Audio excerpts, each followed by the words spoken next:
Hello everyone, Connor here with this video. This time it's SpongeBob themed. Yeah, I mean, SpongeBob has always been one of those shows that I watched as a kid and still watch as an adult. So let's do top 10 episodes that are even better as an adult, at least to me. So yeah, let's get to it, shall we? Here we go. Krabs, they're putting up pennants in the Krusty Krab. What's going on? I'm retiring! Retiring? I'm free to do whatever I want. I could learn how to ride that bicycle I got 30 years ago. Or go to the new Hook Museum downtown. Or even paint bowls of fruit. Aren't you happy for me? Okay everyone, let's start with number 10, which is in the title right here. This is one that I always appreciated a lot more when I got older. I mean, it's not something I can relate to quite yet, but I don't know. I saw how my dad was when he first retired, and it seemed like something he could relate to. I mean, it's all about Mr. Krabs retiring and then slowly realizing he doesn't know what else to do with he doesn't know what to do with his life now. I mean, that is all he knew, and now, what does he do now? Right? First sighted in local waters more than 100 years ago.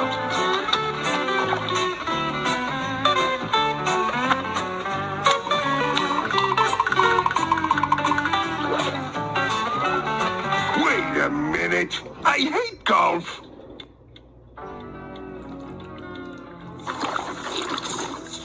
Well, I've done everything I wanted to do, and it's not even noon. By the way, this only reminds me why Mr. Krabs became one of my favorite characters the older I got. I mean, I know he's kind of an asshole, but honestly, I don't really like those episodes. I like the ones where he's nice, or at least nicer. The ones where he's like a surrogate father of SpongeBob. Also, come on, he's voiced by Clancy Brown. I mean, that guy is awesome. I ain't gonna count to 3. I'm not even gonna count to 1. You will shut the fuck up or I'll sing you a lullaby. What if we're on the wrong side, Connor? What if we're fighting against people who just want to be free? I'm just fucking with you. Stop it, man!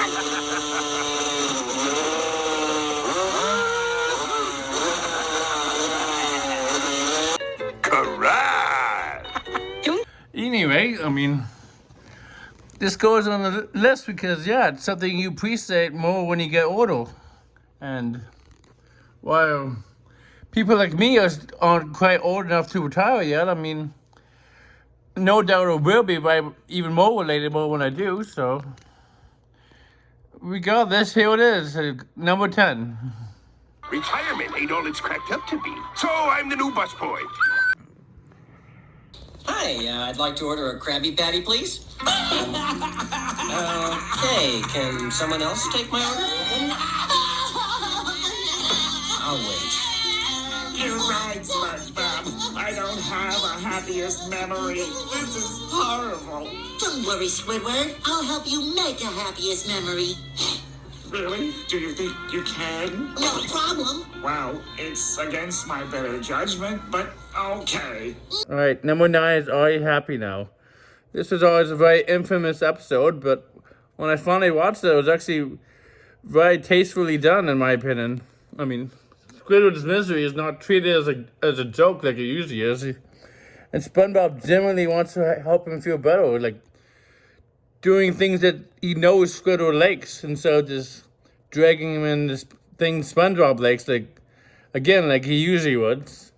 And he even shows genuine concern for Squidward's well-being. Now I'm really worried. Squidward! Squidward! Squidward! Down here! He's upstairs. Hey! Squidward! Well, at least we know he's still alive. Anyway, like, considering it has a very adult plot of dealing with depression and Squidward trying to find any happy memories, it makes a lot of sense that it's definitely going to the list. So yeah, it's number 9. You don't seem to understand. I don't want a holiday memory.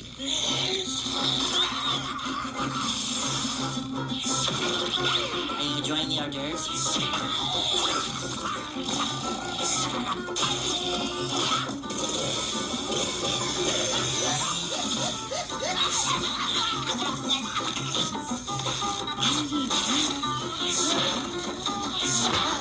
I feel wonderful.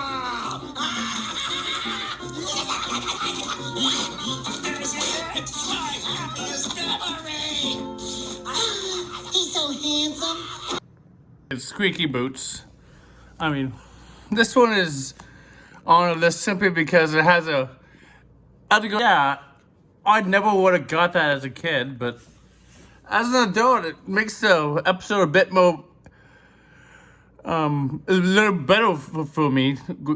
So, I don't know. I feel like I should put it on the list. So, it's number 7. More of an honorable mention, really, but still, it's on the list. Raven. Nevermore. Nevermore. Are you? Nevermore. Nevermore. Nevermore. Nevermore. Nevermore. Those SpongeBobs! If only you could see inside my secret box, it would change your life. All right, number 8 is Secret Box.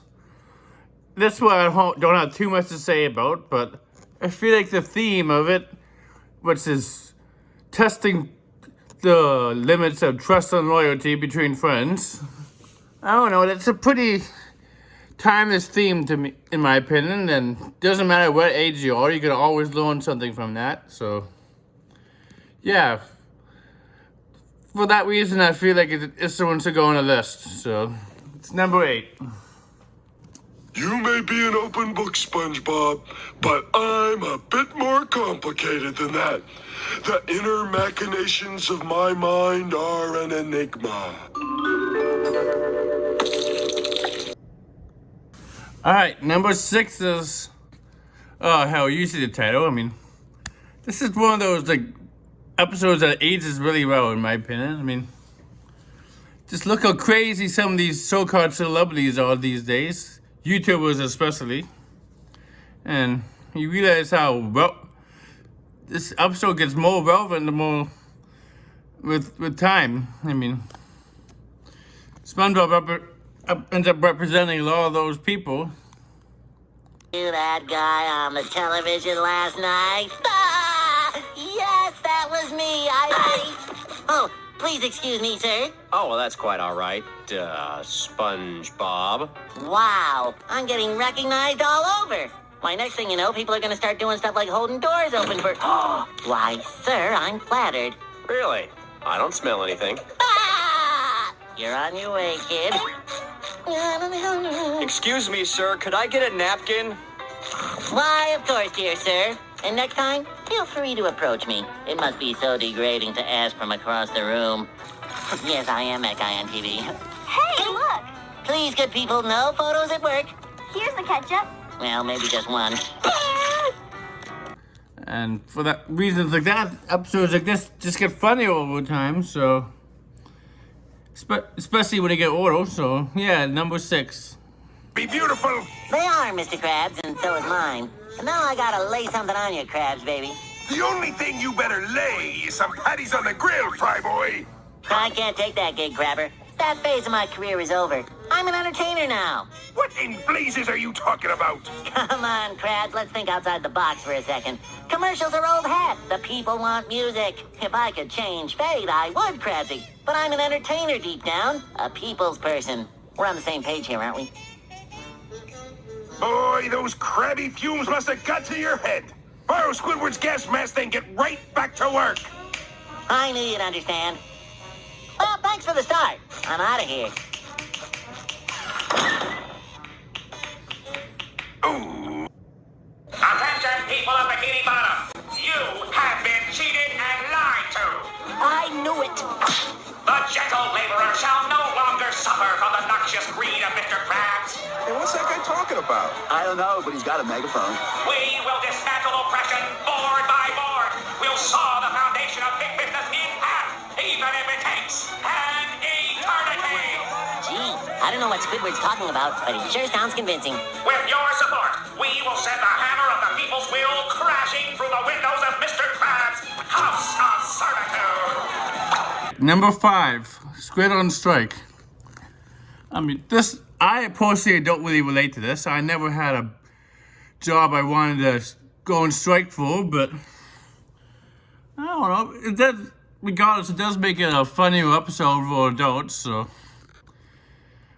I guess this one is another short one, but it still goes on the list, so yeah, it's number 5.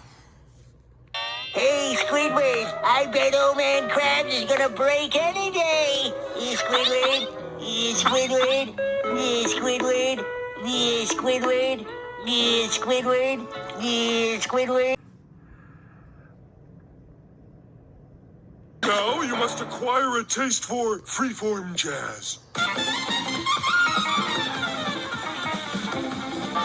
Okay, SpongeBob, you're ready. All right. Number 4 is Grabber's Kisses, and this is one of those ones where you can kind of relate to it the older you get. I mean, not to the extent that they go to, but the idea of still being a kid at heart, I mean, hell, this whole list is me being a kid at heart, so yeah, like, obviously I relate to at least a little bit, so yeah. On to the list, I guess. Don't have much to say on it, but number 4. I don't want to grow up. I want cookies and milky. I want a sweater with love in the stitches. I want to wear tighties. I want to ride in my wagon. I want to cuddle waddle with Mr. Stuffy Kids. I want to rocky in my horsey. And I want kissy kissy on my boo boo.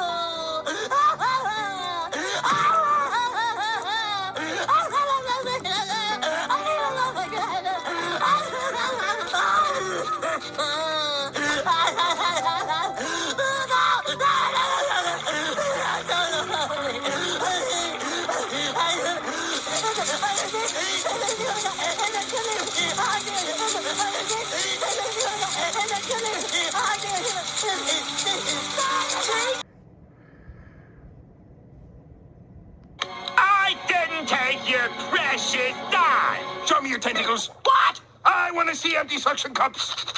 Here, say 'em. You can't do that to me. I'm your boss. Not anymore, Mr. Krabs. I quit. All right, number 3. This was always my favorite as a kid, and the older you get, the more relevant it gets. I mean, it deals with the struggles of not having a job and quitting without a game plan, and I mean, and how a mix of that could make you end up on the street, and it shows how, like, well, it just shows how you need to treat your life a little more seriously, or else you're gonna end up like poor Squidward, and obviously that becomes more relevant the older you get. So yeah, plus what I like about it is, like, I like seeing SpongeBob actually stand up for himself. So that's what I always liked about this episode. I mean, I'm allergic to newsprint. You know, when you swatted that newspaper out of my hands, it reminded me of something a friend of mine did at his job.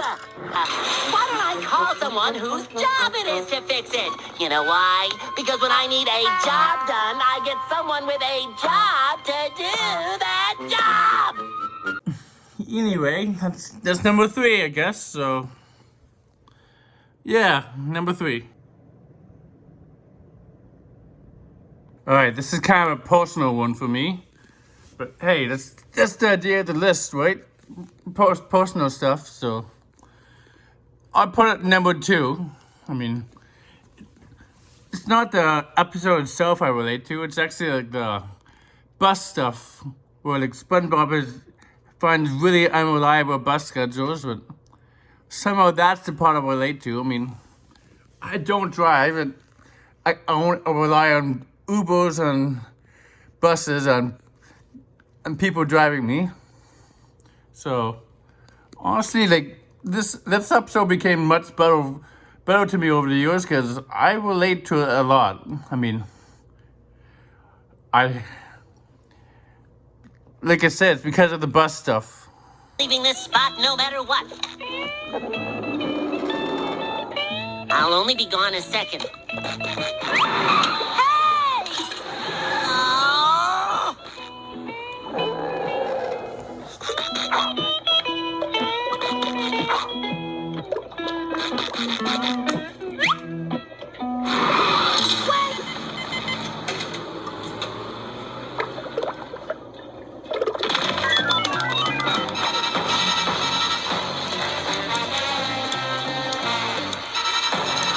Come on.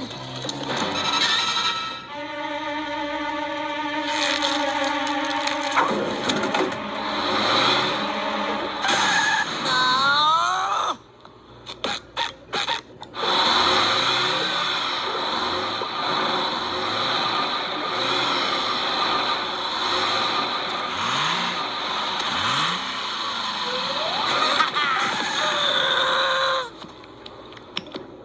Hey! That was mine!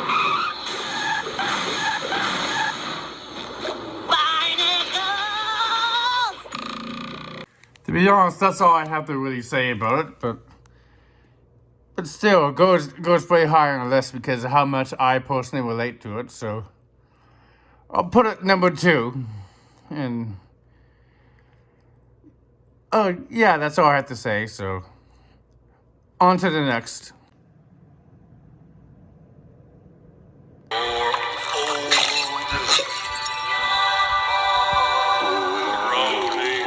Like the geese.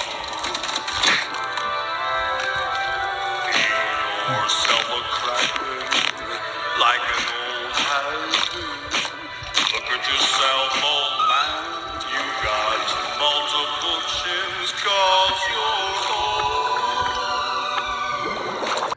Alright, here's number 1. I'm still a bit young to really relate to a midlife crisis episode, but come on, when it comes to adult-themed episodes, it's kind of hard to get past something like this. I mean, what child will relate to a midlife crisis? It's obviously for older audiences. I mean, honestly, I almost had something like it during the pandemic. I mean, that's why I moved. I was having a bit of a crisis, living in my parents' basement and all that, but anyway, like, as I said, I don't really relate to it. I mean, I'm too young for that, but still, it's only fair to put number 1 on the list, so there it is, number 1. Hey, no cutting! You gotta wait your turn like everybody else. No, no, I ain't old like you. I ain't old. What's his problem? Next. Alright, that's the list, everyone. Thank you for watching, and Connell out. Until next time. Okay, maybe you haven't messed up yet, but you will. You will. And when you do,